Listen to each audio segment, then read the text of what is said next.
Ng'abasiraamu bonna okwetooloola ensi bajaguza olunaku lwa Eid el-Fitr, e Masaka naye embeera teyawukanye ku eri mu bifo ebirala era abasiraamu baayo nabo enkoko baagikutte mumwa ne boolekera emizikiti egy'enjawulo okwetaba mu kusaala esswala eno. Ku muzikiti omukulu ogusangibwa mu kibuga ky'e Masaka, abakulembeze ba disitulikiti ab'oku ntikko nabo tebalutumidde mwana era babaddeyo okujagulizaako abasiraamu okutuuka ku lunaku luno olwa Eid. Mu bano mubaddemu ssentebe wa LC5 omulonde Judy Mbabali, omubaka wa Pulezidenti Joy Walusimbi, omubaka wa Masaka Municipal mu Parliament Mathias Mpuuga Nsamba, ko ne yali omubaka omukyala owa disitulikiti eno kyokka n'awangulwa mu kalulu akaakaggwa Freda Kasemubanda.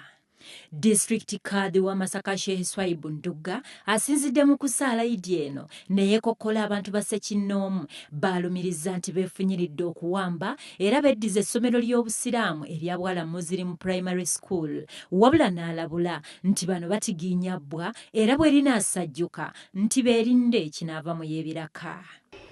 Bano abali abagamu nga baagala okuyita eryabwe aboyinza okubatuuma kyobatuuma nze sekisimanyi.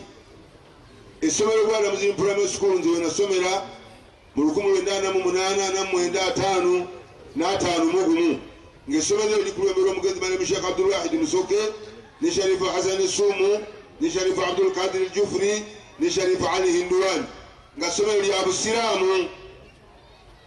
Naye bano abaagala okuliyita eryabwe baliteeka ku Uganda Muslim Council gye yalijja simanyiiyo era abantu abo tweteeseteese okufungiza nese kufungiza yenna okubajja mu ssomero eryo kubanga tuyinza kubayita kyetu tannaba kutuuma linnya.